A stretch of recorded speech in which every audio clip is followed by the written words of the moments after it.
Avengers Doomsday had the social media ablaze. What do kids say nowadays? We used to say on fire. They don't back say in the day, ablaze. They don't right? say that. They I know don't they say don't say that. ablaze. What do the kids say? We used to say on fire, or we probably still say on fire. What they would say? I don't know what the. I don't know. Damn. Something that's like hot is going crazy. The funny thing is that we got kids and we don't know what they. Yeah. Yeah. Well, I mean, because Matt, he definitely has he's got it down, right? Like they don't use real words for anything. Everything is acronyms or first syllable of a 15-syllable word. So like he's got that down, but he'll also use like some of our old school lingo too. But whatever the young kids say, that was what the internet was all about earlier today with Avengers Doomsday being announced. We already knew it was coming, but they announced like all the people who were coming back in what roles. It was like a really cool rollout. But it got me thinking when I saw it that some of this had to have been a pivot because of just how non-interesting Marvel has been since Avengers Endgame. You know, like we knew. Sorry, it's tough. What? It's tough. I just texted him. Oh, it's tough? Tough. Oh, man. Internet was tough? Like, really? Tough. Yeah. Lit. They still use the word lit, I guess. Still okay, use lit. All right, I lit. I thought lit there was you go. over. Yeah. All right, no, they still use lit. Okay. So in there was lit and it was tough. That shit don't make no sense either. God bless. But I got to thinking because I knew they announced Robert Downey Jr. a while ago as Doomsday. And we were like, okay, well, that's got to be a pivot because of where Avengers is at. And they brought a lot of people back too. So it got me thinking earlier. If you guys had a chance today is what it is, right? So right now, today is March 26th. The build to WrestleMania is what we are seeing. So we are going to just 3 weeks or 3.5 weeks to WrestleMania. If you could do a pivot to what they have done so far to get you more excited about WrestleMania, what pivot would that be? Standing on business. I want a singles match between the 2 out of the 3 people I'm about to name. Seth, Roman, and CM Punk. So that would be your number one pivot? Yep, because I'm 10 toes down. Okay.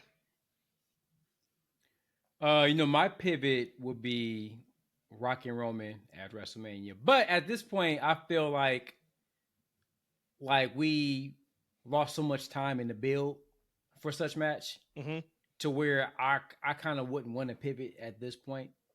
That's what we always wanted. That's what we thought last year. We were gonna get this year. Outside of that, man, I mean, honestly, I wasn't expecting quite. I don't know what they could do, honestly, to make this show more worthwhile. I know we talked about it collectively, and online people were saying this is like one of the worst bills, and etc. And I know Matt, you were like, give him some time. And I was like, is this so? It's not that bad, but it ain't that great either. I don't know what they can possibly do to make this bill as years prior. So I do want to talk about that as soon as we intro the pod, because I got some thoughts on just kind of that build part. So you don't have one. I have one. The one I thought about, it was twofold. It was one, because of what we've seen after 2 weeks, was I would have kept Cena a babyface.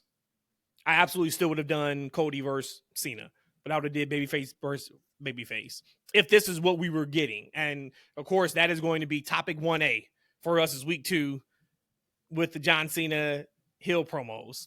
We got to get into that. So that would have been the number one thing. The second thing I would have done is I would have had Bianca win the Rumble. So we could have got a proper build to Rhea and Bianca starting in January. And that could have been the main event of night 1 of WrestleMania. And my thoughts, I think the only reason why they didn't do Rhea and Bianca is because they wanted to give it a full build.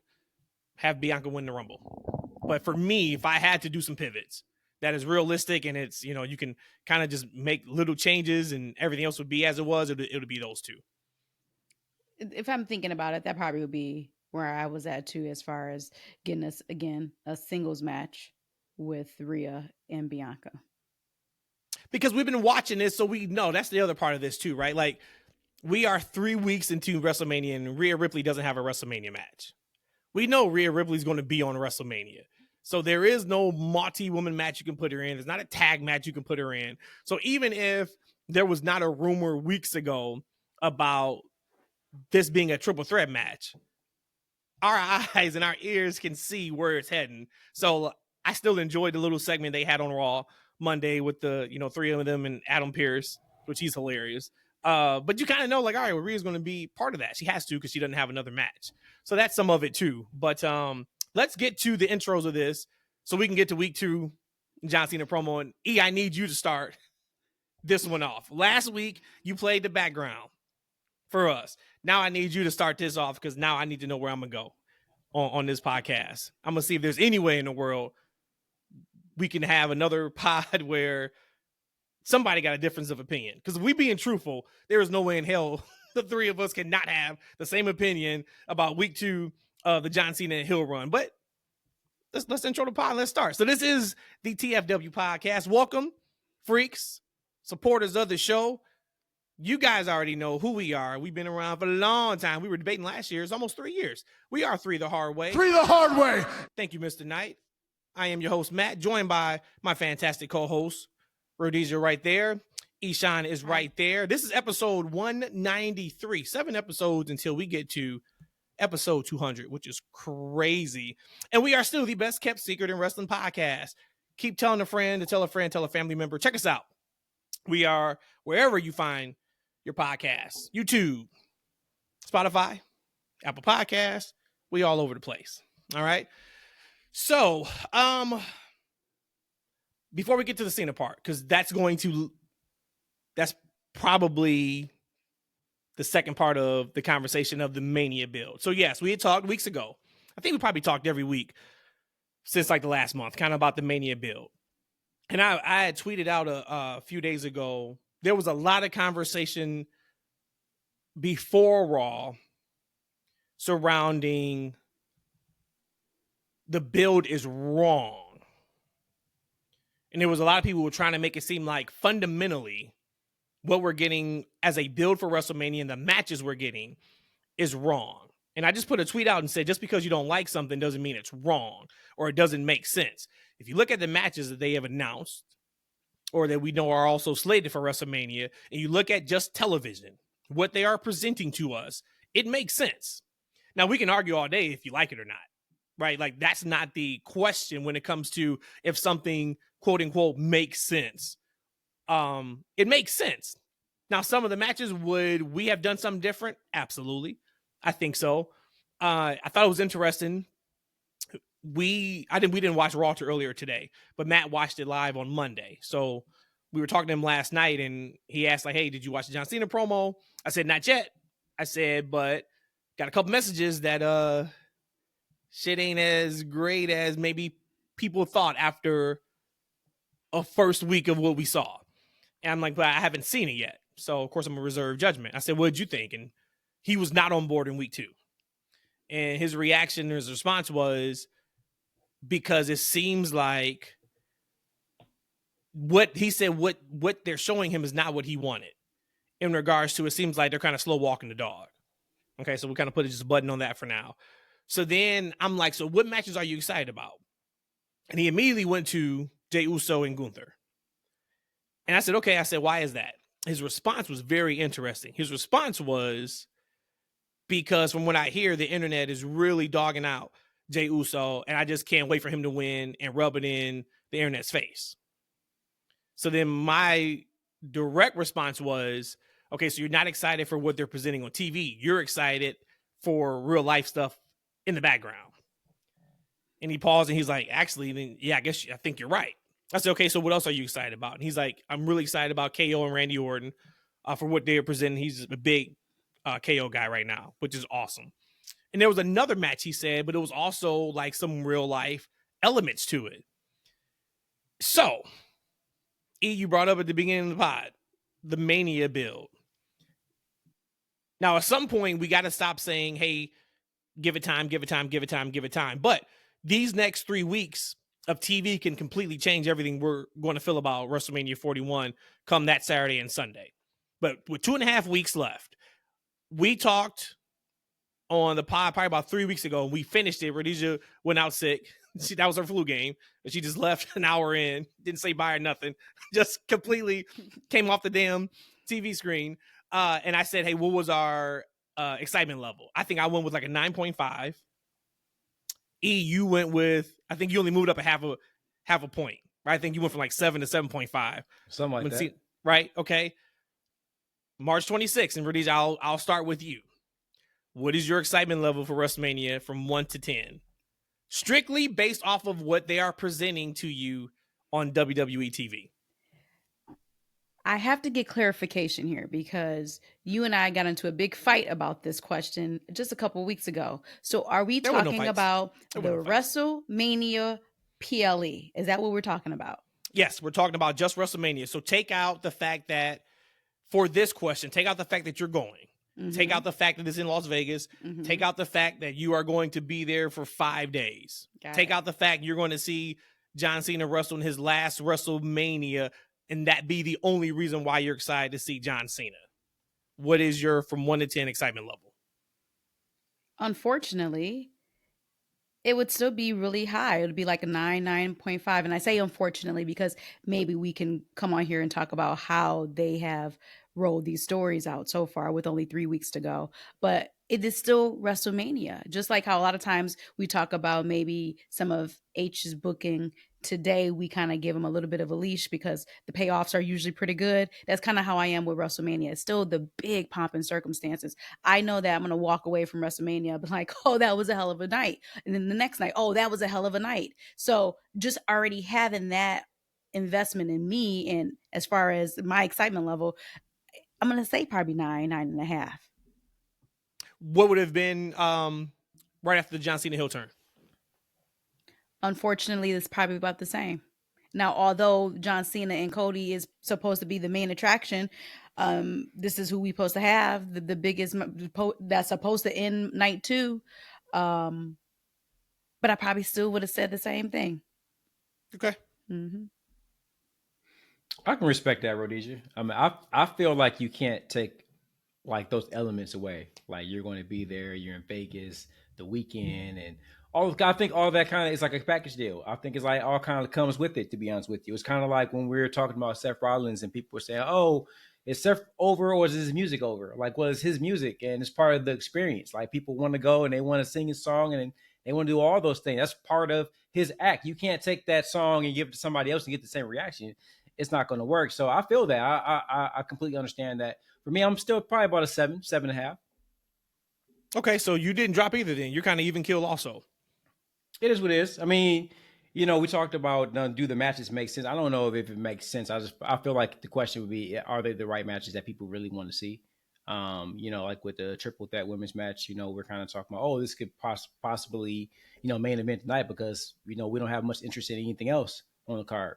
Mm-hmm. I feel like it's, and I don't necessarily think that the triple A match with that is what I wanted to see. I wanted to see a proper build between Bianca and Rhea. And why we didn't get that is beyond me. I don't know why we're not getting that match where that's the most. I feel like that's what everyone wants to see. EO is cool. I love me some EO. Like she probably at one point she was like the most attractive woman in wrestling to me at one point. So like I would love to see her in any spot. But I think the match that we really wanted to see was Rhea and Bianca. I think the match we really wanted to see this year was Rock and Roman. Something fell apart. We didn't get it. Now we're getting a triple threat match between those three. It just doesn't hit. The John Cena and Cody Bell, we'll get there. I mean, hey, I said, hey, give him another week.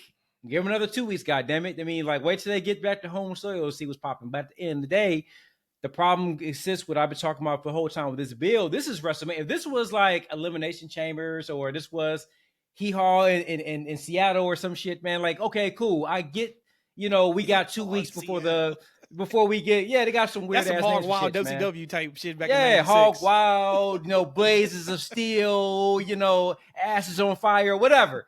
Like, right? Great like, Balls of Fire. What's that? One of the great pay-per-views of all time, no. Great Balls of Fire, goddammit. I mean, who thought of that name? Probably Vince. Hey, actually, we know all about exactly. Vince and his Great Balls of Fire. So it all makes sense. It's all coming around. Damn, but look, if this was in all seriousness, if this was any other PLE, I get we got 2 weeks before and it can make magic happen. Okay, cool. But this is WrestleMania. This is the biggest wrestling show of the year in the world, not just for WWE, in the world. This is their biggest show. World, and the fact that we sitting here a couple of weeks before the show, betting on them to make us give a fuck is ridiculous, because we cared a lot more about these matches, and it was at least like maybe you didn't or someone didn't, but it was a lot more intrigue. There was a lot more interest in at least the top of the card. And it's just simply not there. Right now, what's exciting is that WWE is so hot. And we got Travis Scott, who we still haven't heard from. I don't know why he was there. And we ain't seen The Rock. We don't know nothing about what's popping with none of that stuff, right? All the stuff that got you interested in the intrigue, we ain't got follow-ups on none of that. But again, we got 2 weeks left. I think that's the problem. I think like this pay-per-view is a letdown in the build compared to what WrestleMania should be right now. And that is perfectly, if I wasn't just, trying to just put out like just a quick couple sentences, that is what my tweet, I didn't get into the details of it like you just did. That's what the podcast is for. But that's what I meant when I said it makes sense for what they're giving us on television. Now, if you don't like it, cool. My personal score, right, from 1 to 10, I was at 9, and actually I probably was closer to a 10, but I wanted to temper my expectations just a little bit because we still had like 6 weeks to go. I'm probably, if I'm only going off of what they're showing me on television, if I'm being completely honest, I've probably dropped 50%. So if I was at 9.5 3-4 weeks ago, I'm probably at about a 5.5 6 right now. Is that because the marquee match is not leading up to or building up to what it should be? That's a huge one for me. Okay. Huge one for me. But also, if we were to look at from that time, so that time was the podcast right after Elimination Chamber. Okay. We look at almost every feud that they've officially announced a match for, or it is trending to be announced on television. I can argue outside of the triple threat women's match, I could argue since then, every match they have announced and have built in the last 3 weeks, my expectations or in terms of my excitement level has dropped every other match.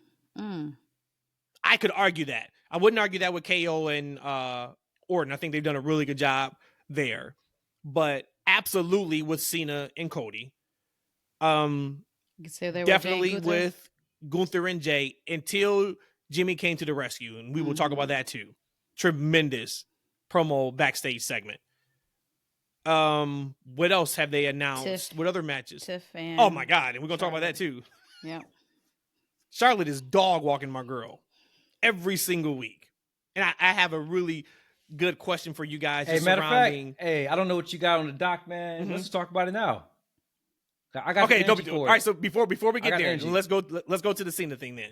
Because that is the A block. So E, you kept telling us last week, this is kind of what you expected. It wasn't great, wasn't horrible. It was just okay. Let it play out. I think we all kind of said, let it play out. I was a big proponent of saying, hey, that was not good, but they already announced another face-to-face next week. That is when we're going to get to the shits that we thought we were going to get in week 1. And I'll be damned if we did not get to the shits at all in week 2. It was a copy and paste promo from week 1. It was like director's cut. It was the cutting room floor stuff of what they tried to get out in week 1. He couldn't get it out in week 1. So they said, all right, just go out there and finish your long 45-minute promo for week 2, outside of saying he's going to retire with the belt, which is a big deal. But the meat of the promo and where we are going with his heel run is in the exact same spot. Still no mention of The Rock. Still no mention of selling his soul. To your point, still no mention of Travis Scott. Hell, still no mention really of Cody Rhodes. Now, I'll say it again. Next week on Raw is his last advertised appearance before WrestleMania. We're going to assume and hope that next week on Raw is when we get finally to a verbal confrontation and maybe some physicality between John Cena and Cody Rhodes to sell this match as what it should be, as is one of the biggest matches in WrestleMania history. We are far from there now. So, Ishan, what did you think of that promo segment? You know, I want to hear from the passionate people, but I'll go ahead and give you a little something. I didn't think it was that bad. You guys go ahead. Hold on a second.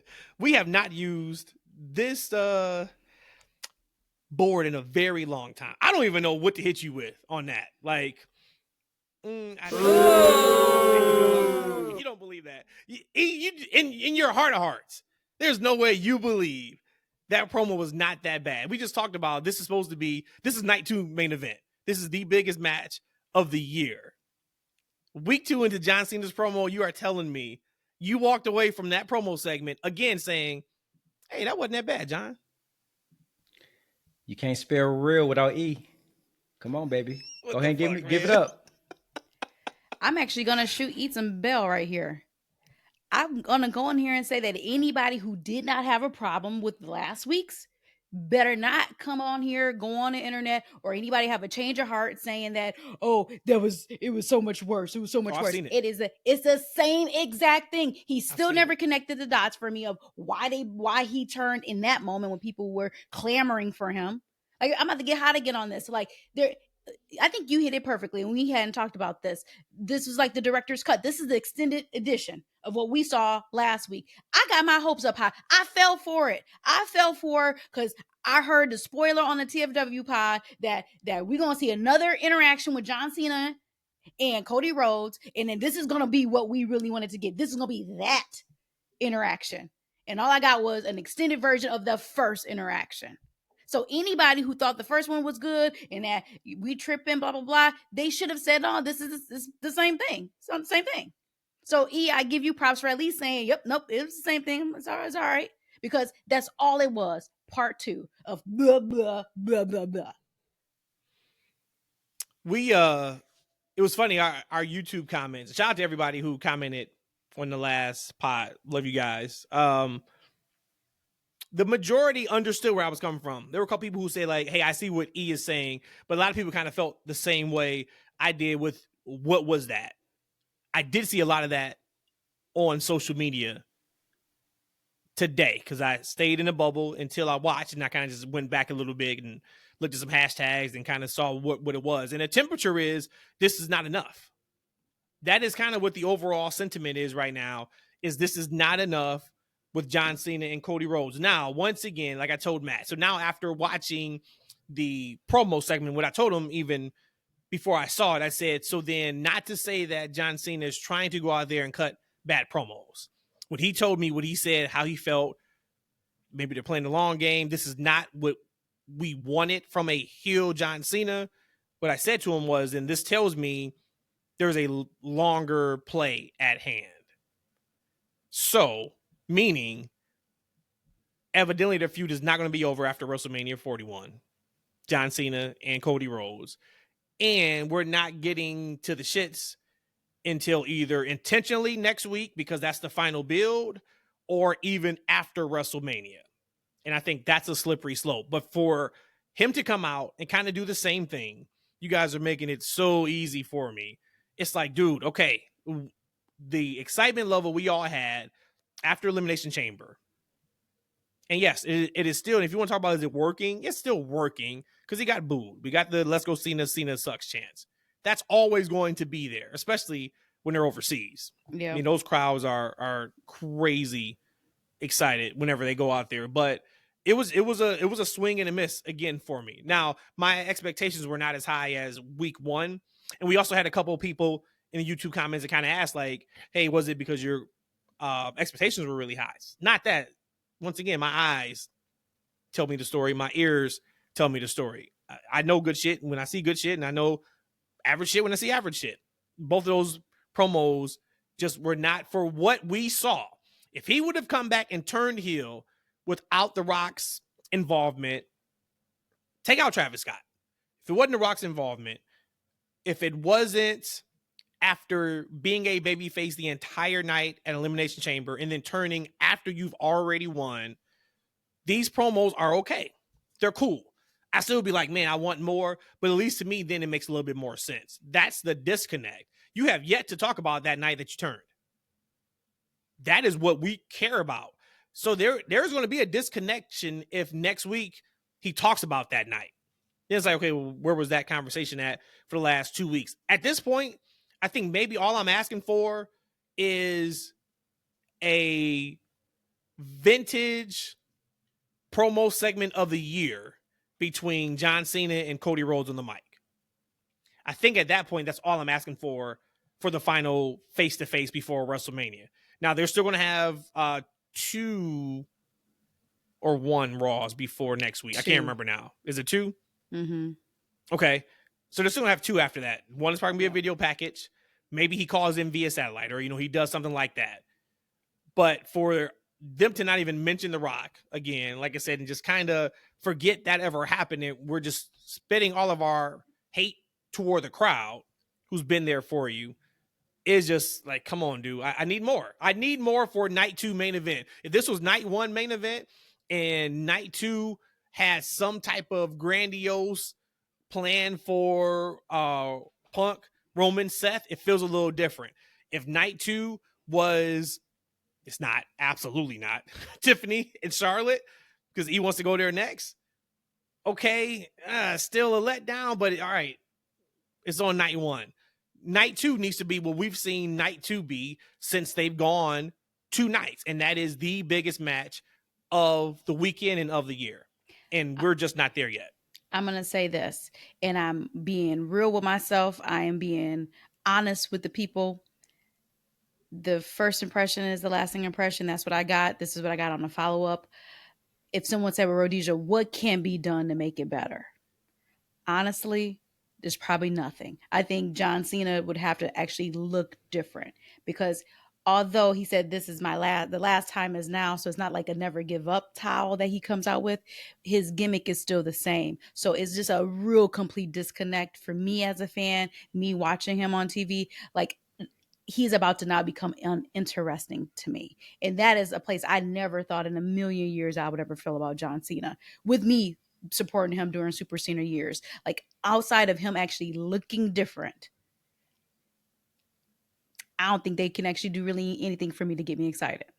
Rhodesia, see, you're a grown woman now, man. You ain't that 15-year-old kid I met, 10 years ago. You know what I'm saying? Like, I like them bald, though. I like them bald. Listen, you put childish things away when you become an adult. That's what you're doing with John Cena. You putting childish things away. So let me go ahead. I know you guys are passionate because, I feel good being the calm, collective guy of the group now. So I like you guys to go ahead and, get your rocks off and get hot. You know what I'm saying? I'm trying to get Rock to show up, but. But, oh, yeah, for sure. For sure. But, no, you hit it, though, with John Cena. The reason why I said it was fine. And so look into that. I said it's fine. This is John Cena turning heel. WrestleMania, it should be more than fine. It should be more than not bad. This shit should be fire. It's not. Now, I give things time. I'm like, yo, all right, they want to establish the character. And so in week 2, we're still establishing the character. So you think about it from a fundamental standpoint, he's turning the crowd against himself, and the crowd is going ape shit for Cody. Like, right? Part of my issue, if they did a babyface thing, I feel like you're going to split the audience. And I just feel like, man, like they got to post something with Cody. I don't know how this white meat babyface and 2025 with all these cynical assholes online. Well, they're cynical assholes online still chanting against Cody. But overall in society, it's a lot of cynical people. And I might do, it's like if you do something, you might lose these people, right? They might snap out of it. Like maybe they might realize they're not supposed to like this man. Like, right? You don't like a bit white meat babyface. It's 2025. So they're doing a great job of turning the entire crowd against John Cena. So at WrestleMania, you can cheer Cody, but we expected more, and it should be more, right? So we haven't talked about The Rock, and like, what's up with that? Like, right? We haven't seen, maybe his schedule isn't available for the next 2 weeks. Maybe we get him back in the States, hopefully. Like, right? But at the end of the day, if Rock can't play a big part at WrestleMania, I guess you don't want to play it up too much. But at the end of the day, at least tell that story. They got time, but this build particularly feels just like the WrestleMania event itself. And I feel like it should be a lot more than what it is. And they've had more than enough time. So we're talking about a couple weeks ago that this Cena turn happened on the fly. Rock pitched, Cody to do it. So now they're kind of booking ass backwards weeks before a Mania on something we see it should be much larger, right? Because I think about from like a planning standpoint, even old dirty stupid Vince had long-term plans for these kind of things, right? He has stuff on the docket for months, right? Tony Khan has things he plans for months. Like, this is something that should be in the background. WrestleMania should be a time, just like we talk about those CW sitcoms, to where this is the major threat that's been brewing in the background for the entire time. So when it finally happens at the season finale, you hot for it. And we ain't hot for none of it. This should be one of the things we should be hot for. So yes, the promo was fine. He cut a nice classic heel promo. Shit on the crowd, get him to boo. Great. But man, we're a couple weeks and we should know more about why he turned. We should know what his motivations is. Yep. As Rhodesia said, I think it's a miss that he didn't change his character. I'm not changing for nobody. I get that in a perspective, but goddamn, you're so corny. But I guess it kind of makes sense because he's a corny dude. So now the illusion of that you're cool is all gone. You're just old dude still trying to hold on to it, and you should really change your pants and start wearing bright colors. But it should be much more at this time point. When they get back to the States, maybe Rock comes and maybe we get more storyline, but I don't understand why they could have planted seed starting, on Monday for that. Maybe exactly. There's a lot of story elements they could have did in week 2. Now I showed them some grace in week 1, like, hey, all right, let's hold up, let's see how this thing goes. But now as it's going, I feel like WrestleMania we should have something that's better than not bad. Now I do think so. If you were to fast forward this pod to the week before WrestleMania, I do think I'll be back. What's presented on television, I think I'll be back to a 9.5. Take out the Vegas of it all. Take out all that. Take out if I was still sitting at home and just watching, I think I'll still be at a 9.5. If not, something catastrophic has happened with their creative, because I can't tell you the last WWE PLE we were not excited for. A couple of them there, we were like, we know it's gonna be good, but maybe this particular, main event doesn't matter. Major PLE, we were here for War Games, even though we kind of thought like, damn, the whole Punk thing kind of felt like they shoehorned them in it. SummerSlam, we were absolutely here for. I mean, actually, a lot of their PLEs now are like major PLEs. Money in the Bank, we can go on and go on. So I do think they'll figure out a way in the next 2.5 weeks. We talked a lot about it in Triple H we trust. Triple H, you got 2.5 weeks to get us back to where we were the night after Elimination Chamber, when you got on that press conference and said there's a lot of talk about the WrestleMania build. How's the road to WrestleMania now? It was incredible night after Elimination Chamber. We're hitting a couple bumps right now, but we'll let it play out again. But damn, is this sorely underachieving for me for what I thought we were going to get. I don't think I've ever felt this.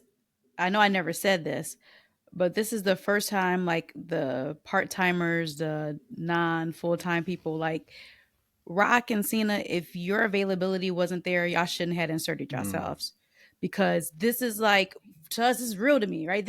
We follow along, and life, I dog. understand your Cena versus Cody on that marquee. I get The Rock coming back. You're going to sell even more tickets, but at a point, there's integrity of the actual viewership, like what we're actually watching.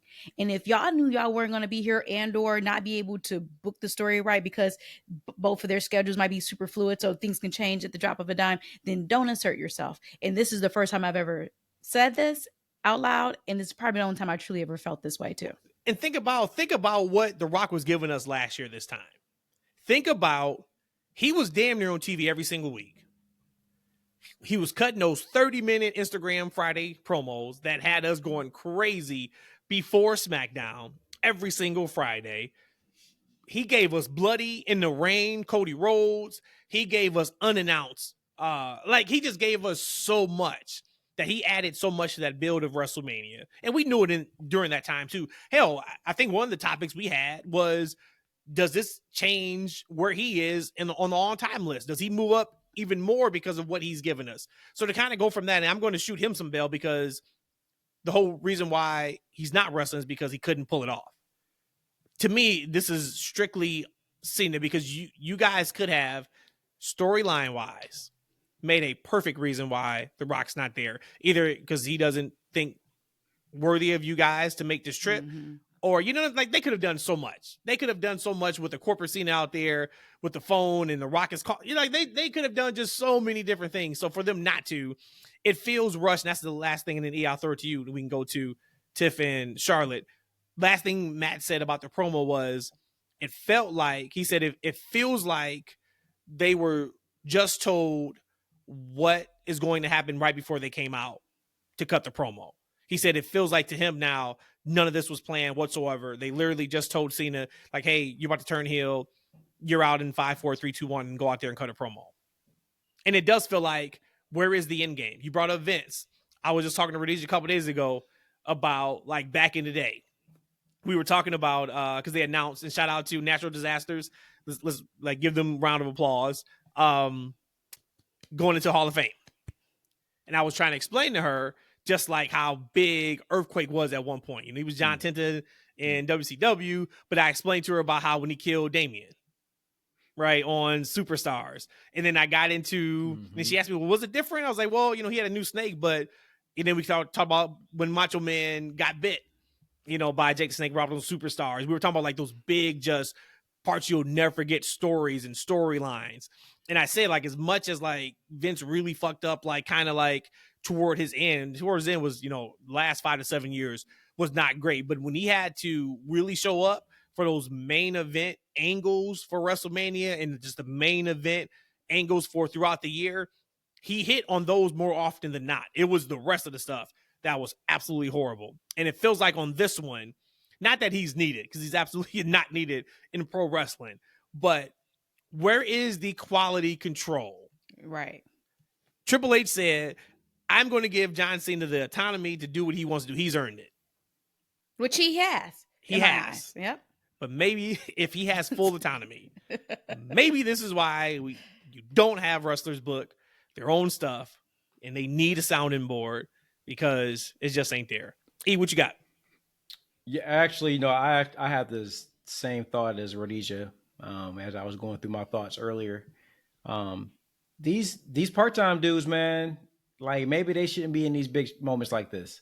Because if Rock is only popping up, you know, once every other month, so you can't further the storyline. So now it's like, you know, again, I always talk about anime stuff, right? Like it's like certain times during the show, they have what's called filler arcs because there's not enough content to keep the show going. So they have filler content, and it's kind of So with Rock, with John Cena, it's kind of, we're getting filler content. Like these guys are stretching out material to wait for the next thing until these guys are available again. I think it really takes away from stories and the presentation we're seeing on TV.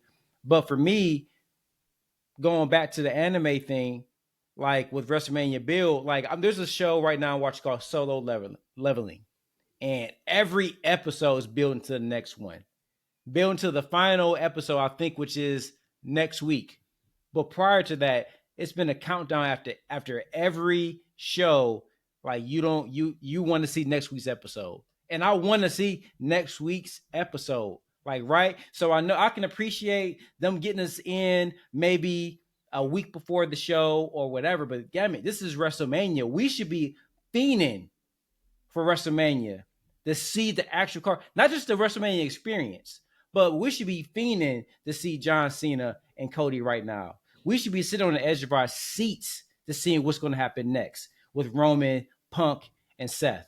We should be sitting on the edge of our seat for this triple-way match with the women for Charlotte, right?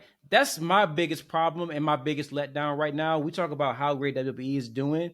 There's a lot of letdown in their creative, and I hope they can fix it. But I feel like they're going to be fine because they're riding a wave of popularity right now. So these kind of creative things aren't going to mean much. But it's certainly a letdown. And you got to think about, I think it's what you said. I think with the Cena and Rock thing, I think the inevitability of them has really caused some monkey wrenches with the main event creative. It has. And remember a little bit ago, I said I felt like we started seeing a little bit of the cracks. and this is not doom and gloom, right? But maybe about a month ago, I said they got to be careful. We're starting to see some cracks kind of in some things that are not to make sense on TV. And if we remember, that's where AEW kind of really fell off for me, was they were rolling. And then some of the stuff just didn't make sense. And you're like, okay, well, it's so hot. Everybody's over. So it's cool. Like, they'll figure it out. And then it got to the point where, for me, the majority didn't make sense. And the majority was wrong, quote unquote. And it's like, all right, now I'm out. And I'm not saying that's going to happen to WWE. Once again, they got 2.5 weeks. And I do believe if I had to bet some money somewhere, I'm going to say they're going to course correct the next 2 weeks. Now, the matches being the matches, right? The matches being the matches. So if you're not excited about Tiffany Stratton versus Charlotte Flair, there's nothing they can do in 2 weeks to get you there. If you thought you should get Charlotte Flair versus Io Sky, let's just say that. If you're not excited to see the next chapter of Finn Balor and Dominic Mysterio now looks like being pushed into the Braun Breaker Penta match, they're going to have some type of match at WrestleMania if my money is right and me watching it for as long as I have been. If you aren't excited about that, there's nothing they're going to do to get you excited about that because you think maybe it should just be Dom and Finn one-on-one. But if you're good with the 4-way, they're going to get you excited for that 4-way. I think we're all going to sit here the week before when we do our WrestleMania preview. I think the majority of the matches, we will say, all right, they got us now. Could it have been better? Absolutely. But they got us now. Let's see what they do with it. Agreed. E, you said you wanted to talk about it a little bit. I wanted to hit the Cena part first.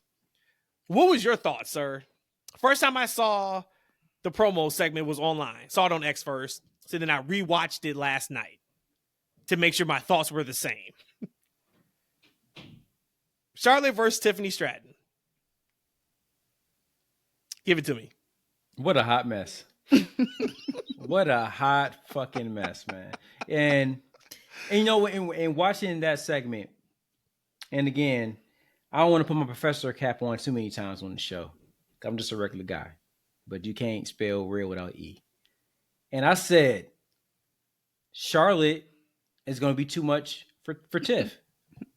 And she's too much for Tiff. She's too much for Tiff. We said that when she first came back. Way too much. And I don't want to see the match because it's going to make it apparent. Like right now, Tiff is too young of a character. Right? She's still kind of growing within her role to really go up against a Charlotte Flair who's such a fucking dominant character. She's just like Triple H. Like she's so confident with like that's I don't know Ashley Flair or whatever her real name is. I don't know Ashley. That woman. But I know Charlotte Flair, right? This character is established. Like you can tell the woman behind this character knows this character inside and outside. And if you don't have a strong enough character to go up against her, she's going to eat her up. Just like her arrogance is beyond.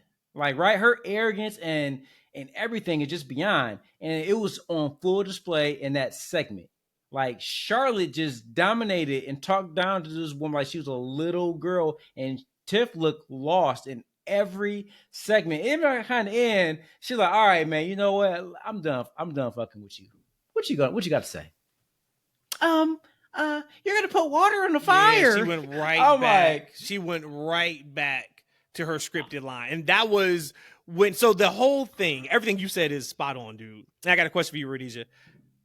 I'm watching, and I didn't get tipped off, right? Somebody had just clipped the promo segment, so it wasn't like, they gave their synopsis of it. It was literally just a clip of it. So I'm watching, and I'm like, man, she's really giving it to Tiffany, but not in a way of I'm trying to make you look bad. No. It was in a way of either step up or step the fuck off.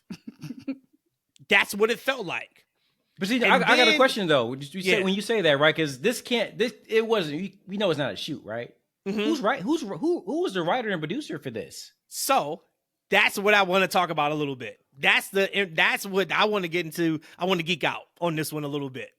That is what I want to talk about. You got one shooting. You got one who had her line scripted. Charlotte's off the cuff. She probably had some bullets that she knew she was going to throw, and I'm going to see how Tiffany reacts to it. The via cash-in line was absolutely a bullet she had in the chamber.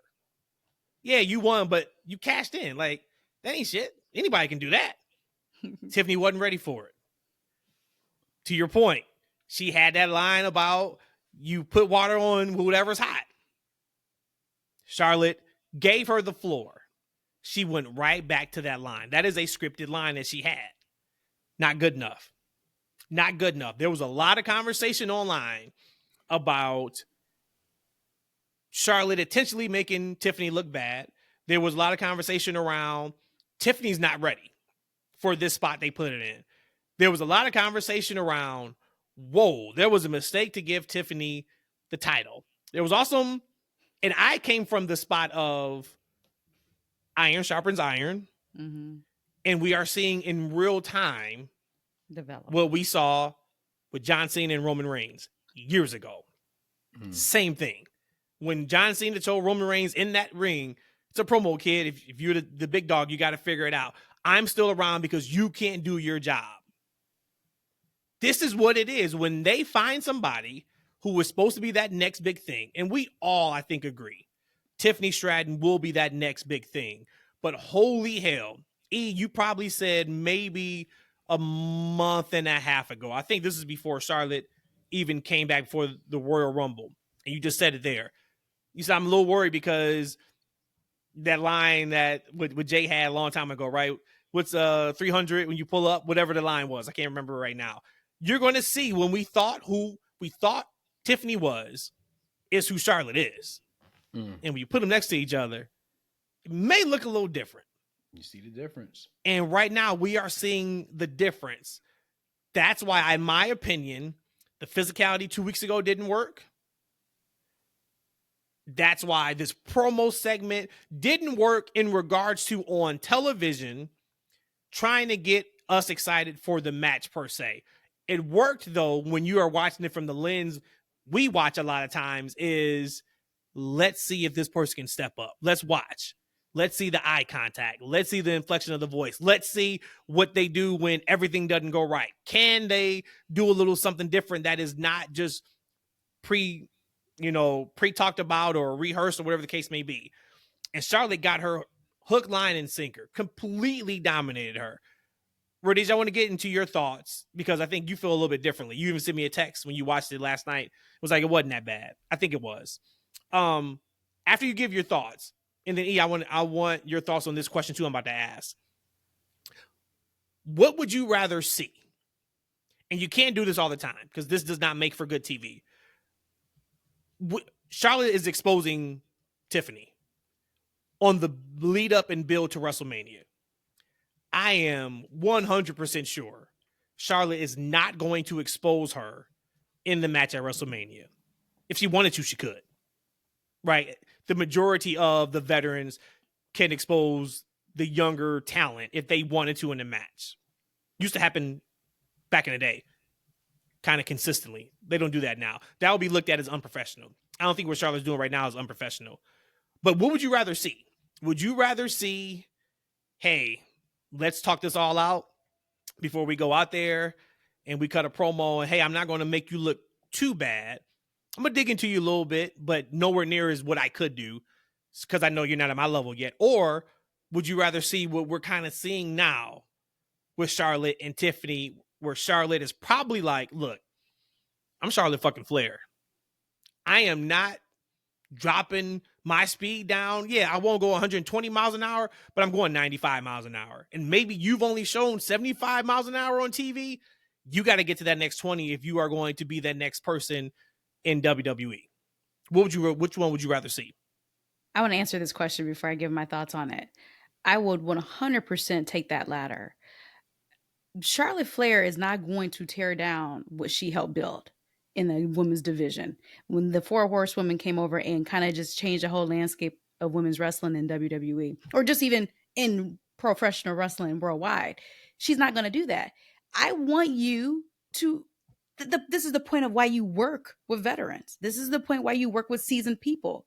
Hey, you're going to get in the grind with me. You're going to see how I work in the grind, and you got to keep up. Now, of course, there's going to be times I don't think she's doing anything malicious.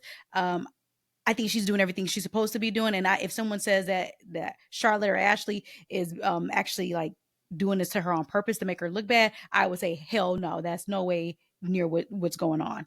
But you got to keep up. Listen, I am the mother. You're gonna keep up, flat out. My thoughts on the promo. Now, I did go into watching it, hearing and seeing everybody talking about, oh, she got raked over. Oh, this is terrible. Oh, poor Tiff. Like, and oh, she gave it to her. So I went into it with a different kind of already. Dang, I know Tiffany got her ass ate. Damn. Okay. Whoa, here we go. Yes, sir. Tiffany got ate up. TFW After Dark. It started, y'all. She got her ass ate. Let's go. Where Kaiser at? She got her ass chewed out. Okay, is that better? But to me, and I've worked at home before, and so anybody who's worked at home before, they probably understand what I'm about to say. It was the production from the very beginning. When they first put them on and got them mic'd up, it was like Tiff had a delay from when Charlotte was talking, and Charlotte had the good headset. She had the one that cost like $100 with a whole mouthpiece, so then you can hear everything in real time. Where Tiff had the one that had the echo, and it was a delay in a second. And so it was from the very jump. She's like, oh, you there? Oh, you there? Like, yo, we're live, pal. So I think she just started off production-wise, like she just was not prepared. And like you said, she is going to go back to that same line because she's nervous now. For me, this ring light that I'm looking at right now is blinding me. Now imagine that on the production side of things. And you challenging the queen. Man, hell yeah, she was scared. But I would rather see that all the time. Not all the time. You should get growth in it. But I would always rather see that because I know that I trust the queen. I know that she's going to bring the best out of Tiffy. And like you said at WrestleMania, I do not think in any way she's going to do anything unprofessional in that ring. I think she's going to make Tiffy look good, like Charlotte does a lot of times. She's also going to make herself look good, but she is going to make Tiffy look good. So yes, if she's going 100 miles an hour, Tiffy, hang on. I don't want you dimming down your light for somebody to catch up, especially if they're earmarked to be the next best thing. I think I said it before, but this is like when that Corvette roll up, loud as shit, right? Roll up, thinking they hot shit, and then all of a sudden the Bugatti parked right next to it. Like that's what this is. Like Charlotte is just having a field day, and as far as do I want to see this kind of shit in real time? Not if I'm producing TV. I don't actually even want to see it as a fan, to be honest with you. Like it's your job. Like Tiffy is talent of the future. You don't want to put her in a position to make her look bad, even not for a minute. Not weeks before a WrestleMania. Like right here, like not unless this is part of the story, is that you're getting dominated on the microphone in the segments. I don't think that's it. I don't think that's it. Right? Like I don't think that's the way you build like a babyface character is to make her look bad in an actual sit down segment. I don't think that. I didn't actually see any of the scuttlebutt online. Like I don't actually have any of those accounts linked. I only look at the stuff that I actually follow. So I had no idea that my comments are similar to what was being put out there. But I don't know the woman behind Charlotte. I don't think that she intentionally went to show her out.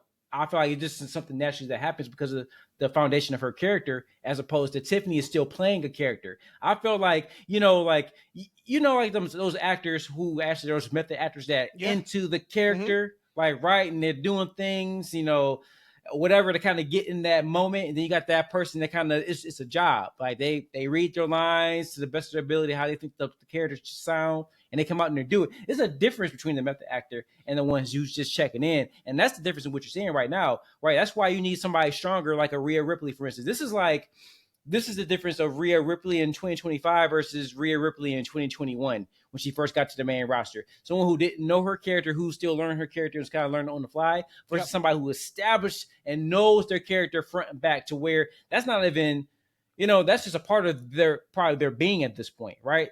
That's why Charlotte is doing it, because she's a pro. Now, I don't want to see her being exposed in any type of way. I don't think when the match happens, Charlotte may have to slow down a little bit, because Charlotte is one of the best wrestlers in the world, not just females. She's one of the best wrestlers in the world. Like, has Tiffany grown a lot in the past couple of years? Sure. But you're talking about there's a lot there's a big experience gap in that. Mm-hmm. So Charlotte may have to slow down a little bit for her, but it would behoove them to do so. I feel like this is one of the things in that segment. This is when they actually review it back. I'm not sure if it's live, but even going through the rehearsals and they're going through line by line on the bullet points, you like, yo, all right, this is making Tiffany look a little too weak. Let's tone this down. Or, hey, let me give Tiffany this line for her. Like, there's a plethora of things I would do to make that segment a little more even-handed. Because at the end of the day, I don't think you want your baby face to look like a joke. And that's what we almost got in that segment. So, everything you said is spot on. Except for the part, in my opinion, around when we go over what our segment looks like. This is not happening if it's not Tiffany Stratton. Charlotte just worked. What's her name? I was about to call her Brianna. What's her name? She was with the Prophets. Bianca. Wait. No, B-Fab. B-Fab. That may be her B. name. B-Fab. I think Bianca is her B-Fab name. looked like $1 million. Brianna is her real name. Brianna. Yep. The week before. Made like $1 million the week before. Because it's not about... We're trying to get B-Fab to look like she belongs. That's where we are in her projection. Yeah. Everybody knows Tiffany belongs. Tiffany's going to be a mainstay. Some people think she's the franchise. All right, now it's time for you to see what we're going to do. Cena used to do this to everybody. Anybody he got into a promo battle with, it felt like, oh, if you're in the ring with me, step up or get stepped on, right? Mm-hmm. Charlotte may have tried this years ago with Rhea. Didn't work a couple years ago.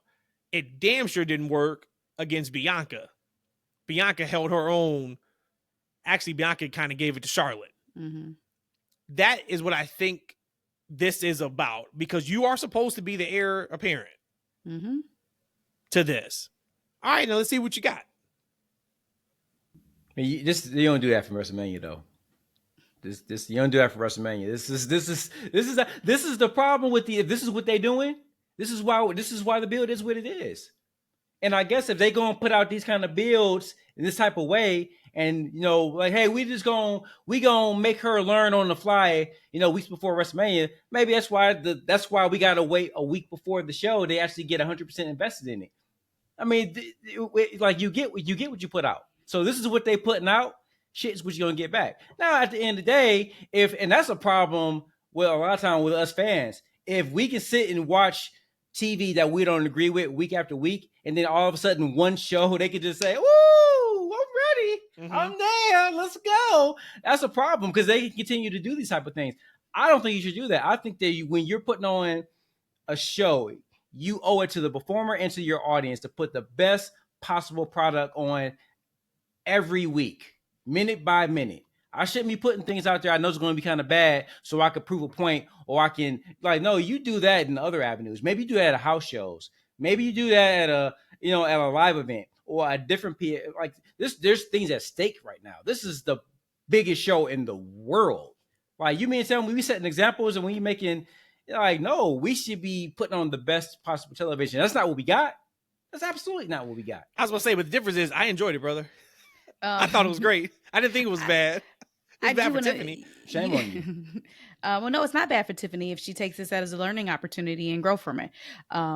Matt, you mentioned when you first intro this segment here as far as the build, and I just want to say that I am 100% in agreement on what they've done. So when they had their physicality, and then the next week they follow up with the sit down, I'm 100% fine with that. I'm actually happy that is the trajectory for it. It's just that Tiffany got ate up alive. She got that ass ate.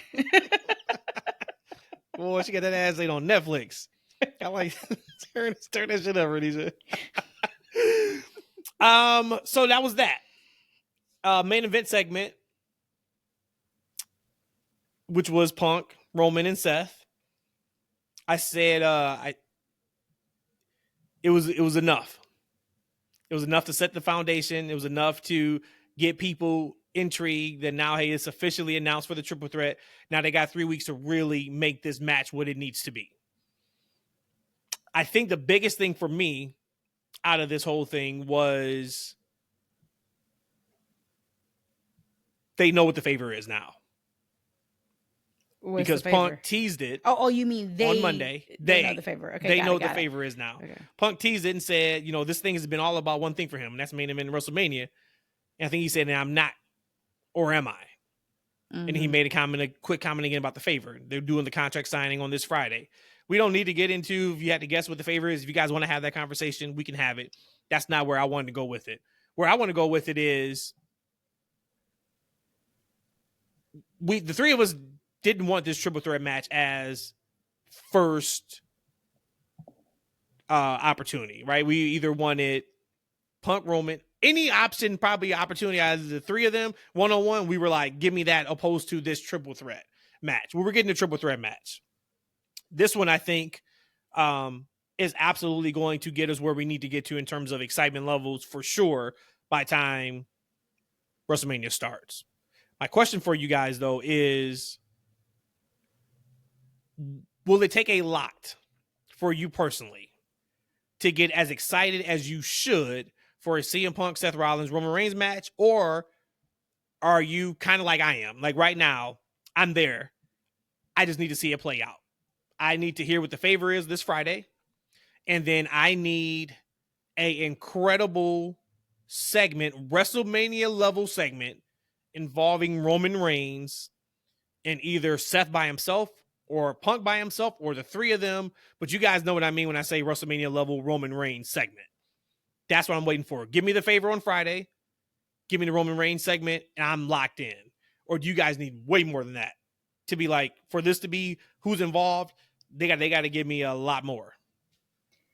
I think I would probably be somewhere in the middle. If I had to answer one way or the other, because I like to try to answer the question fully, then I'll add my commentary. I would probably say, I'll go with it. Again, my bloodline, right? I'm never booked bloodline.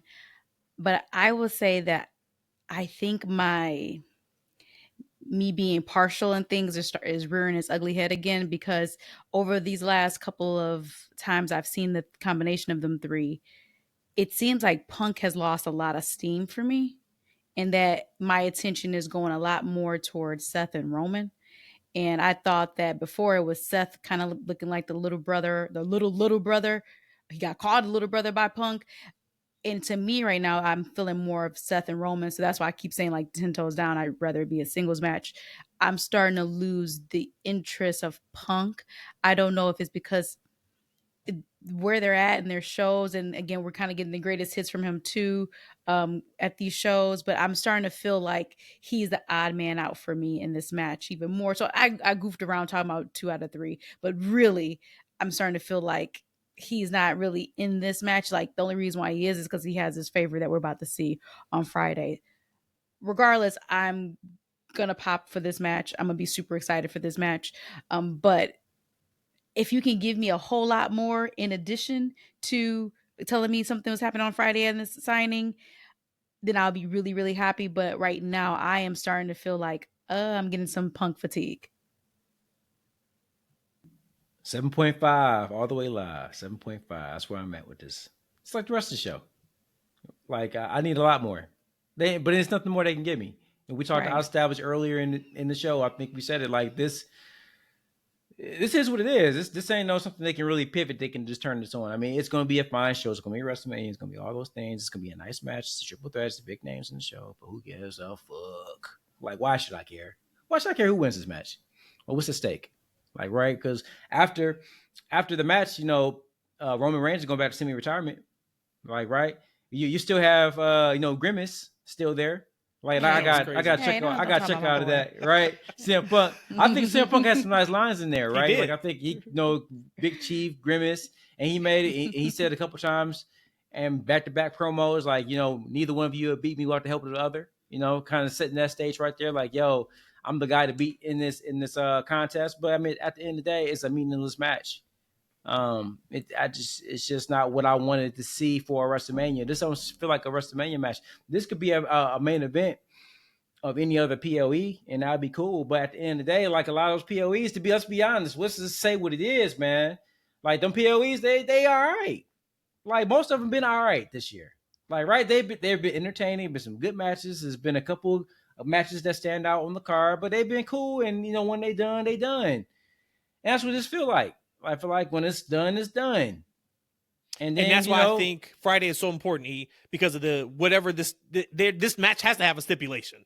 I think we probably all can agree there. And I think, hopefully, from what I can see, if this makes sense, I am hoping we somehow figure out what the favor is on Friday, and that is part of the stipulation.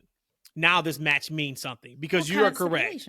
As is, if there was not a stipulation for this match. Mm-hmm. Give me an example of like what a stipulation would be of the three. I don't think this is the case, but stipulation could be whoever wins this match in night 1 gets the title match night 2. Okay. Don't think that's what it is. Got right? it. Okay. Stipulation can be whoever wins this match, something involving Paul Heyman going forward. Maybe that's the favor, right? Whoever wins this match gets Paul Heyman. Seth don't give a shit about that. So then maybe that's why Seth gets it. Look, in the business world for me, I don't care how I get to the finish line, but as long as I hit my goal, I don't care. Like, I'll do whatever to win. All right, I don't care how I get there. So I know, like, a lot of times Matt and I, we have discussions on like the journey, and for me, it's all about the destination. Always about the destination. So we talk about we get to WrestleMania. Do I need that one show, that one segment? Like, right? Like, but that's not. I'm only like that when it comes to goals for myself and winning, because I have things that at stake for me. Like, right? But when it comes to my entertainment, nah, man, I ain't that hot and cold. I ain't that fickle. You can't do nothing for me if you can't give me. It's like a 5-course meal. You can't give me 4 courses in a row that are subpar, and just because you give me one, I'm gonna say, oh, this was a 10-star meal. Like, no, like the last one that you gave me was good, but everything else was shit. So I'm gonna give you I'm gonna give you an 8. Like, right? Like, there's nothing they can do at this point. Like, the stipulation, like, I don't think it's anything to do with a night 2. Like, if they do, like, I don't know how they can explain that rationally at this point. Like, there's no way, like, how Paul Heyman doesn't have any kind of stroke within WWE that he can pull a title shot out of his ass. Mm-hmm.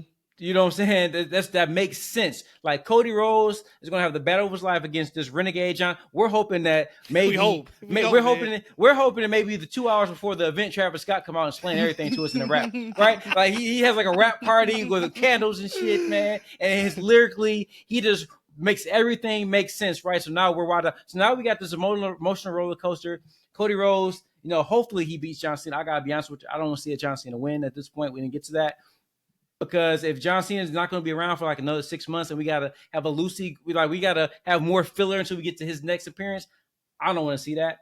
But going back to it, man, like, look, it's nothing they can do for me at this moment that's going to change my mind. I've been sitting through this for too long.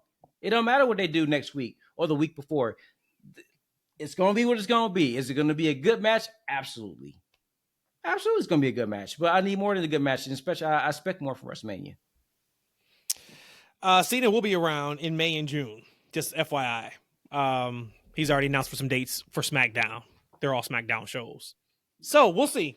It sounds like it's crazy because we sound like we're really down on. I don't know if we're as down as. So one of two things is happening right now in real time. Either the three of us are really down on WrestleMania, or we're lying about what our excitement level's at. It's one of the two. No, I've already said that I have a 9.95. Oh, because I still sound negative. Right. I got it. Yeah. So you absolutely are not 9.5 because you really haven't said anything positive this whole show. Oh, and I got something else I got to say. It's not positive. And I think E is about a 2. Actually, E may be at the negative at this point right now. He can't wait to stop recording so he can watch Dynamite. I'm at a 7. Oh, no. And that's the sad thing. I heard some great things about Dynamite a week ago.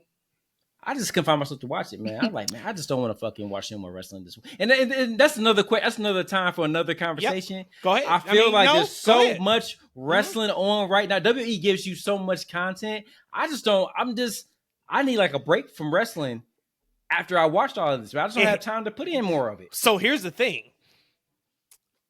I'll take it a step further. And this is how every industry goes. Right, no matter whoever the lead of in that industry, they lead the way the entire business goes. Right, so however Coca-Cola's doing that's going to be a headwind of how the pop or soda market is doing. When WWE, and I've noticed this over the last couple of weeks, Raw and SmackDown has not been the best. Raw has been really good. SmackDown has not. I've enjoyed SmackDown because I enjoyed this past week because I saw the snippets and then I watched the show last night, but I fast forwarded through stuff I didn't care about. I wasn't watching live. So I thoroughly enjoyed Liv and Jade. Hey, Jade, please back off the kip ups. You may have kipped up more than you taunted. My God. And you taunted it 52 times in the match. Relax on the kip ups, girl. Nice job. Liv made her look like $1 million, but you can tell she's progressing really well in the ring. But when WWE is not the best, I don't want to watch any more wrestling. And I say that to say, like, Dynamite, I've been watching AEW. You guys have been hearing me. Overall, I've been very happy and impressed with what I've been seeing. Last week, I had no want to watch Dynamite. And it wasn't because of what AEW did the week prior. It was because I was good. I didn't watch NXT 2 weeks ago because I was like, I'm good, man. Because WWE wasn't, whatever show I watched, it wasn't the best. I did watch part of Dynamite, Megan Bain. She is what I thought she would be on somebody's weekly TV show. I am happy she is in AEW. A little worried that they're pushing her too soon because like she's up for a title shot against Toni Storm, and I don't think you put the belt on Megan. So then it's one of those things of, okay, then what happens when she doesn't beat Toni for the championship? She goes off TV again. You know what I'm saying? Exactly. So I'm a little worried by that. But damn, she is who I thought she would be. She's got the look. She's got the total package. So shout out to her. I'm happy to see that. But you did bring up, you brought up the AEW piece. There was a lot that kind of came out over the last 24, 48 hours with the women. Before the show, you wanted Release to tee up this. Release, I don't give a damn about this. And you kind of said you don't give a damn about it. So I'll go really quick. Mariah May contract is supposed to be up in the summertime. And then the internet took hold of that and started posting photos of her at WrestleMania in Texas and taking pictures with the Triple H life-size standee and talking about how Triple H is her favorite wrestler of all time. And one day it's going to be Mariah Mania, I think she said, or yeah, whatever she said. I would love for her to go to WWE for her because it looks like she was a major WWE fan. I think she's good wherever she goes. I will say, from a storyline career perspective, she has peaked in AEW. You can't get higher than that Toni Storm storyline. You can't. So if she wants to go out on top, even though she didn't win the feud, that was a year-long feud. Should have main evented their last pay-per-view. If that is the way you leave a territory, stamp it. Awesome. But if she wants to stay and she's going to get paid, wherever she goes, she's getting paid. And she's going to be taken care of for years from a contract perspective. But I wouldn't mind seeing her in WWE at all. Where do you want to see her, Rhodesia? It doesn't matter. I think that she's risque enough to be in a non-WWE ring. And then if you did put her in a WWE ring, she's already gorgeous. They will make her even just more gorgeous. So I think she will fit well anywhere she lands. So I don't really care where she goes. And that's what I mean by I don't care. Not that I don't care about her, because I think that's a great achievement. And if somebody's calling her back from the Texas WrestleMania and she's only been 7-8 years from that's a pretty damn good manifestation going on in her life. So props to her for that. Well, to be fair, for you don't watch AEW nearly as much as you watch WWE. So then that's a good question by E, because do you care about watching Mariah May? If your answer is I care about watching her, you would say WWE or NXT. If you don't care about watching her and you take her for bits and pieces, that's when you would say, I don't care. If I catch her. I like watching her. Every time I see her, she's one of those people that when she comes out, your eyes is glued to her. Like you want to see her. And a lot of times with attractive people, that's what happens. People just like stare. But so every time I see her, I'm like, okay, I'm dialed in. And then knowing that she can wrestle, knowing that she has character. So yeah, I guess based off of what you're saying, then I would want her in WWE somehow. I want her in WWE, and I think it's as what you said. I think she peaked in AEW. I don't know where she goes. I don't know where her next, the line of sight for her will be in that company. I kind of feel like a lot of times, like there's not a lot for these people to do after they get to like the top.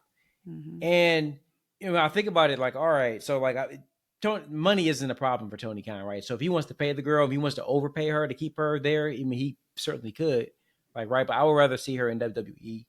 And if I'm Tony Khan, to be honest, so if I'm like, if he actually cares about money, I gotta be honest with, not that she's not worth what he will pay. I don't know if she's worth overpaying for where they probably would slot her from a return and on how investment they will probably use her. Yeah, because I don't think that they're going to use her. If they're going to main event her, if she's going to grab one of the championships again and she's going to have another big run as a baby face or as another heel or something like that, if they have her positioned to be, one of the big things that they're going to consistently use, pay her, right? Pay her.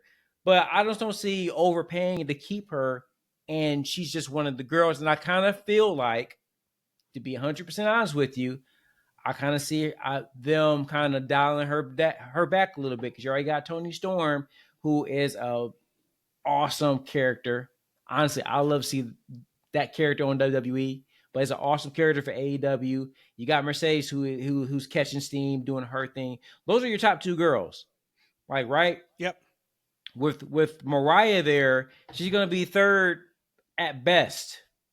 Probably fourth at some point. They're already pushing Mega Bass. So for me, I think it's her best interest to go WWE. But if they don't give her a big payday, hey, go get your bread, and you can't hate on that. I was just looking while you were talking, because you made the comment about what you just said. She signed that contract November 2023. That's a hell of a quick turnaround. Wow. I wonder if that was her time frame. Said it didn't. I mean, I thought it was quick. A lot of these deals now have been like 3 to 5 years or so. Says that's quick. There's a caveat included with the report, which is that May could have option years on her AEW contract. This is back in. I think this is just. This is just today. If they included that in her deal, Tony Khan could decide to utilize these options to keep May around for a longer period of time, possibly at a different pay scale. This report cited an anonymous AEW source who cited they'd be surprised if May's contract did not include option years, as she was heavily pushed on TV despite being on a short-term agreement. Neither AEW nor May offered up any official comment on the matter. So that makes sense. That makes absolute sense, because saying she signed in November 2023. I wonder whose idea was it to be a short-term deal to potentially then go a long-term deal. If it was her idea, she's out. She's gone.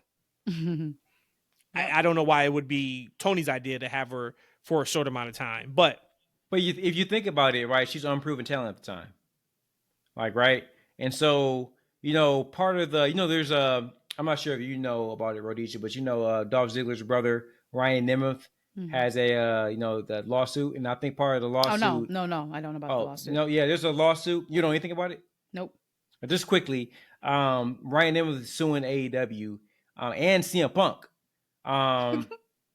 For some kind of harassment, right, Matt? And so the nuts of it is that he wants. So at some point, AEW offered him some kind of silence deal where they were going to pay him the rest of his contract just to be quiet. Like, and Ryan didn't initially get back with them, and when he got back with them, they pulled that deal off the table.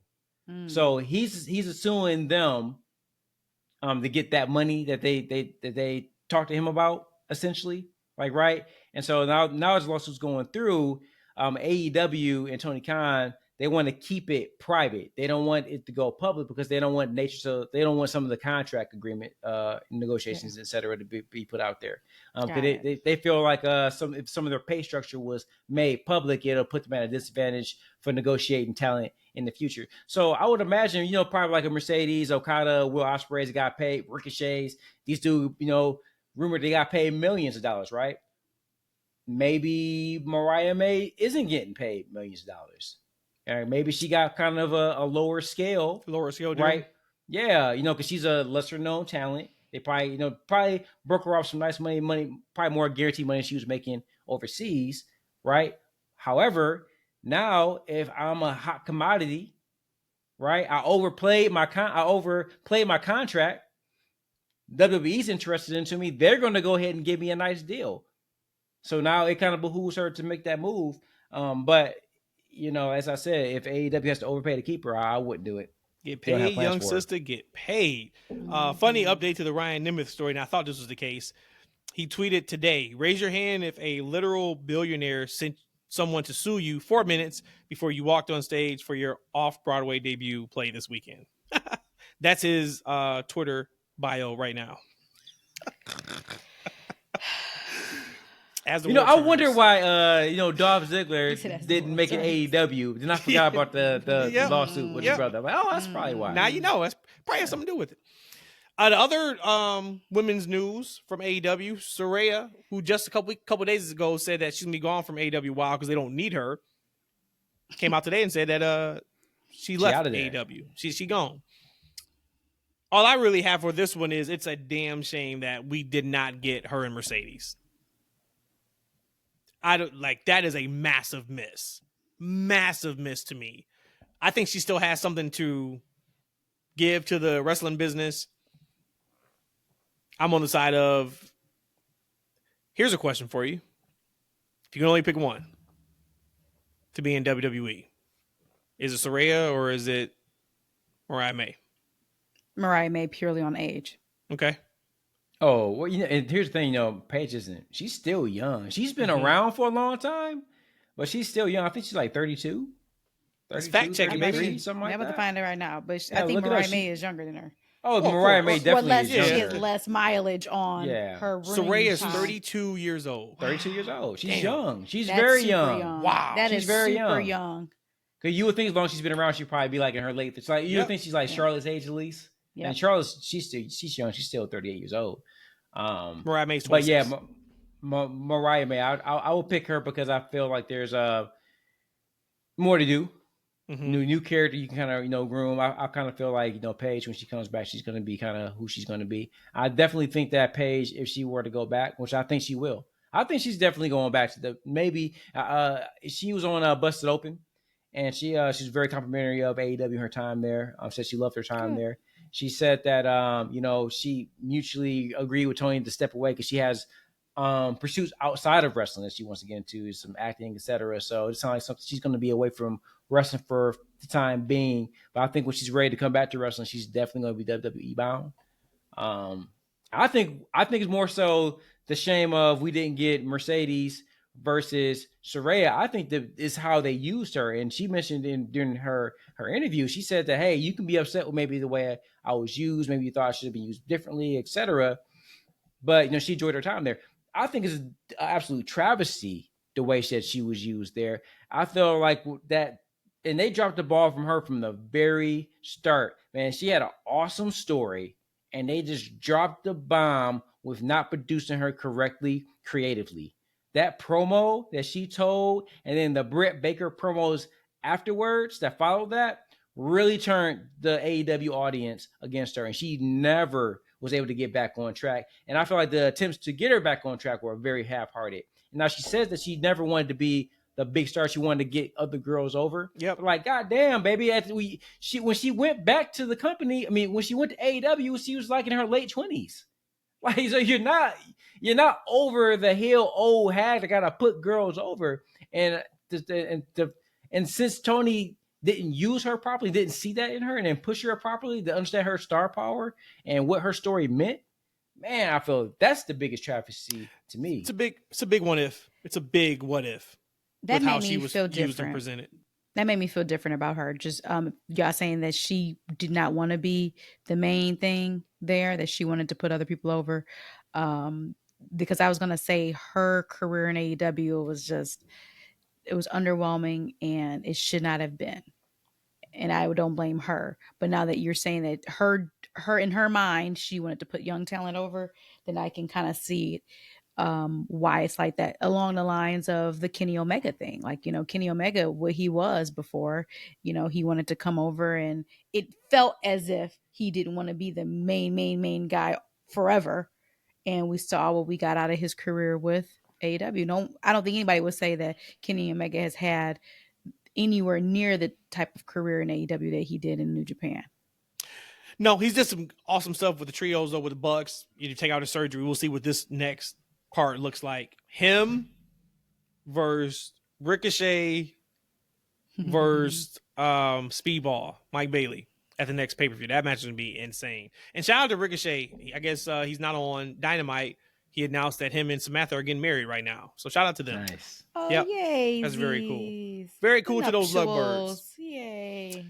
Was there anything else from a women's perspective? I think that was it, right? Saraya, Mariah May. No, Oh, Mina, Mandy. Soraya, yep. Mina said- Mina and Mandy. Mina and Mandy. Oh, Mina Mandy. and Mandy. Yeah, that's right. But Mina says she's heading back to AEW, which is awesome.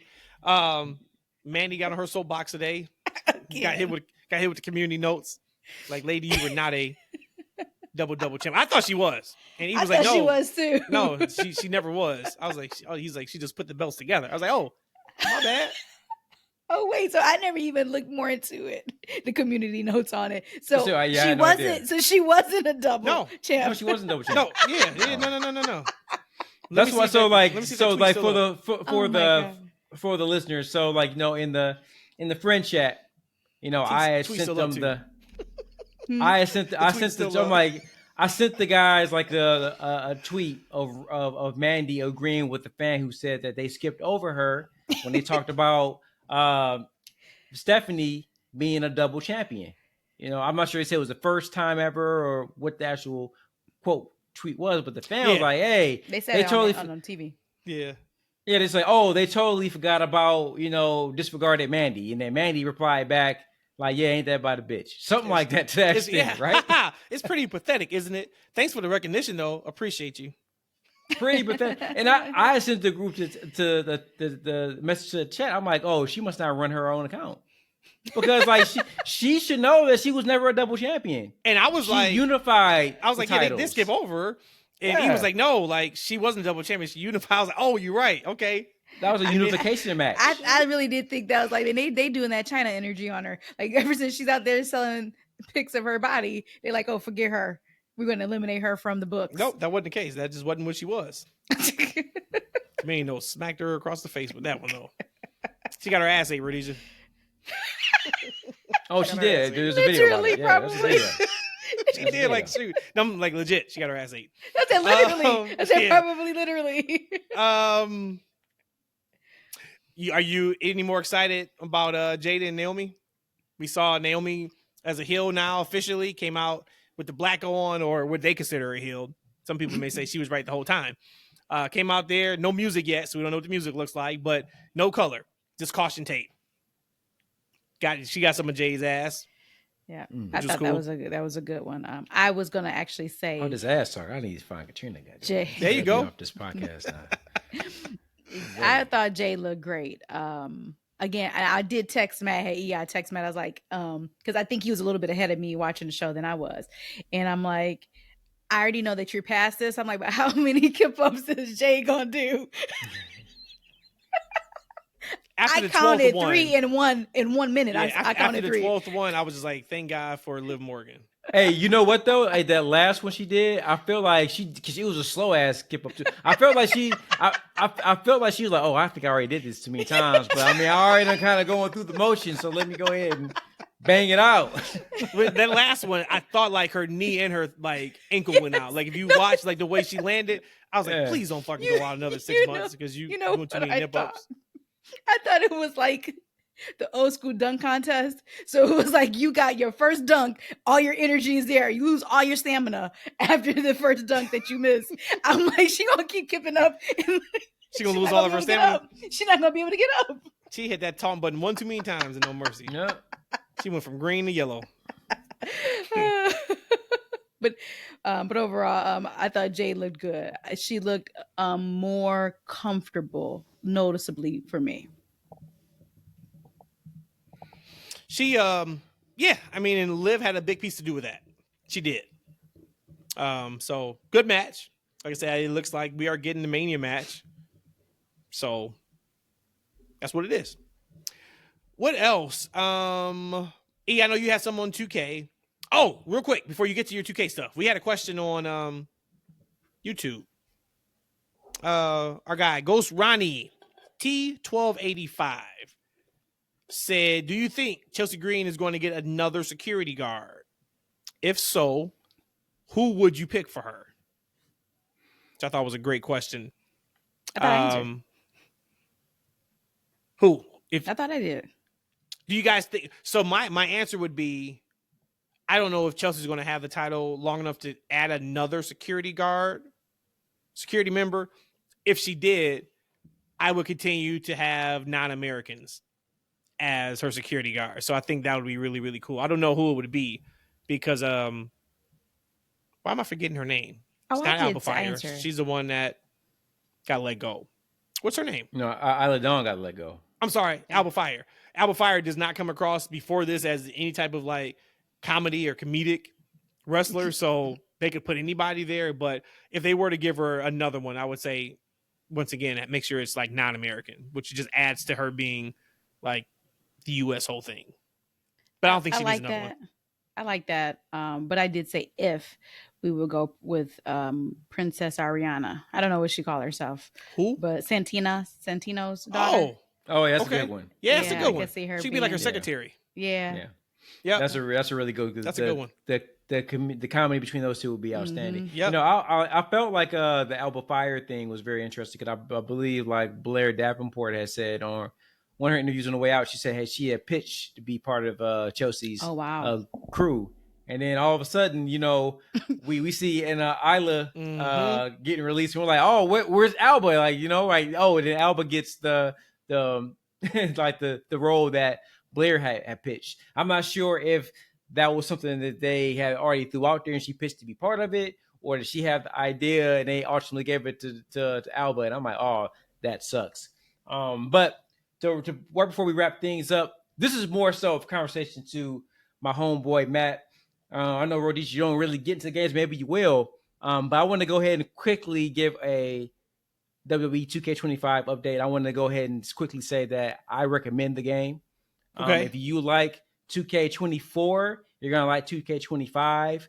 I will say that if you're looking for great big gameplay changes, you're not going to find it. I feel like this game, from a gameplay perspective, was more of a quality of life. You know, they added things to kind of make the game more smooth and more responsive, like a lot of different GM modes, etc. They kind of are tightening up. They added a new grapple system, a chain wrestling system, which is really, really cool. But I think this might be the one same of way the as it games. was before. A little bit different. A little bit different, and they added a lot of new animations to kind of.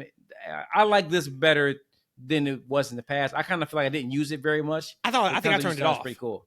Yeah, it's pretty Yeah. cool. I like it. I think that you would enjoy that. But I think this might be one of the games that maybe Matt you may get into, because there's different things I think that you would enjoy beyond just the gameplay.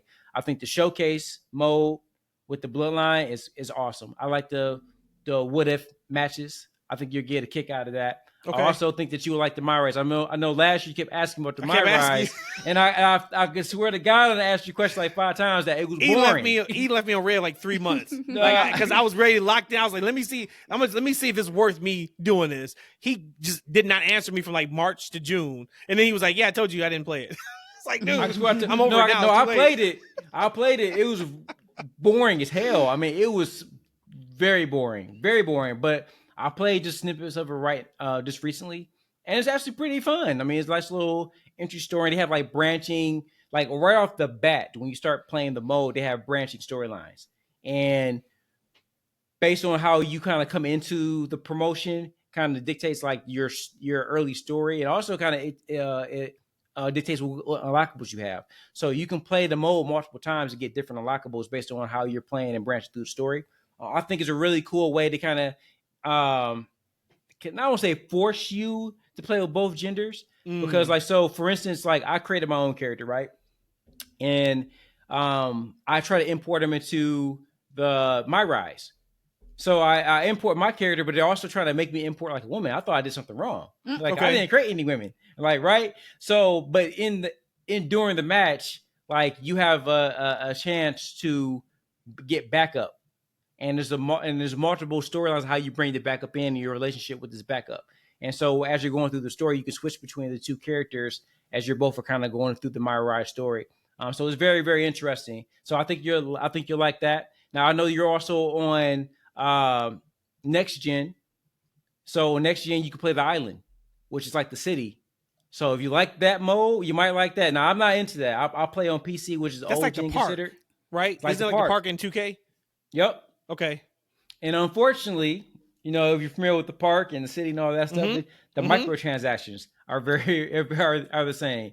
Yeah, they says you need a lot of money to buy a lot of things. So, am I doing that? but I heard they have a single player story that you might enjoy. So for you playing the game, I think that you enjoy My Rise. I think that you enjoy the showcase. I think you maybe want to try the island out.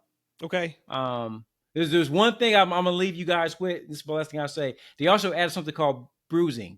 So this year is the first year, y'all, that you can, you can intergender matches. So like you can have matches with anybody, right? And there's blood with almost anybody. I think that you can't do blood in a man versus woman match, I believe. But these people bleeding. Like women, men, they bleeding. They add also bruising, which I hate, y'all. Like the bruising is ridiculous. Let me tell y'all something. I was playing a match the other day on My Rise, and you got the strike mini game, right? To where you're going back and forth, and then they start just hitting each other over and over and over again. Man, let me tell y'all something. This happens like in the first like minute and a half in the match. I won the exchange, but then they show a close up on my guy's face, and he is beat to hell, y'all. His face is so red. I was horrified. I have never seen a reflection of myself look that beat to hell. Like, man, I was almost scared. I'm like, oh my God, this is why I don't fight. Like, you know what I'm saying? Like, hey, I'm a thug from back in the day. I gave that life up a long time ago. This is why I don't fight now, y'all. I sue. I sue. Hey, look, there's this crazy man that came to my store. It's like months ago, right? This dude coming up on me, like y'all, everybody know I'm a nice guy. I'm trying to help everybody out too. This dude was on something, man. Like, but he walking up on me, he threatening me, and I'm like, bro, go ahead and touch me. Like, man, look, I'ma sue you. Like, right? I'ma sue you. I'ma call the police on you, man. Once you go to jail, man, Diddy gonna love to have little skinny like dudes like you up in jail, man. Like, you know what Diddy gonna do to you? To get his like, ass eat. Oh yeah, I'm not fighting you, man. I'm not fighting you, bro. Look, I'm suing you and I'm taking you to jail. So when I'm watching this bruising on my face in this game, I was morbid. Like, hey, this is why I don't fight. So that's one thing I don't like about the game. The bruising is excessive, but overall, is it realistic? I think give it a try. I don't think so, bro. Because like when you actually watch a match, how often do you see dudes bruised up like that? Take out the bruising part of like the wrestling, but say if it was like UFC, like say if it was a boxing fighting game, would you say it's realistic or would you say it's excessive? So if this was a boxing or UFC game, it would make more sense. Okay. Like, right? But when you're actually watching, when you're playing this game, this is a reflection of what you see on television.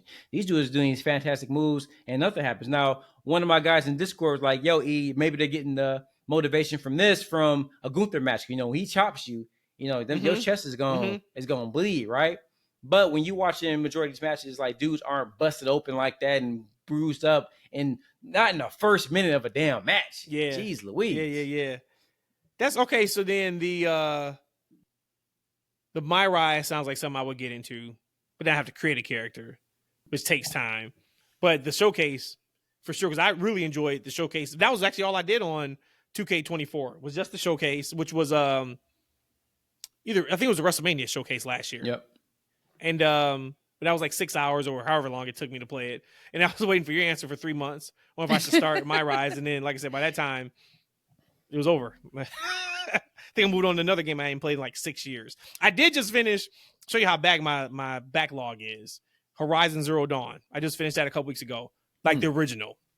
Would they come out? Like 2000, I don't even know when the hell that game came out. Yeah, 2018 or something like that. Oh. So what's next? And I'm playing Mortal Kombat. Actually, I just beat Mortal Kombat, which is worth it just for the storyline alone. If you are into Mortal Kombat, the latest Mortal Kombat game is worth it for the story mode itself. And it looks incredible. But yeah, so I'm slowly but surely I'm trying to get into it. So maybe I'll pick up 2K when it goes on sale. So that's what I'm talking about, though. E's review have come extraordinarily far. If you guys remember, if you've been rocking with us since day one, E would come on here and all he talked about was creating his character. Not wrestling with his character, not doing anything but creating his character. It'd be 6 months after 2K. I'd be like, E, tell me about the gameplay, man. He was like, I don't know. I just be in there mod, man. I just be in there creating my character. So for him to be able to actually play the game, shout out to you, man. That's actually false. Matt starts the conversation off, say, hey, don't tell me about the creative player. And I'm like, I'm not. But however, a lot of these games, I'm like, I'll tell you what it is about the game. I keep it quick.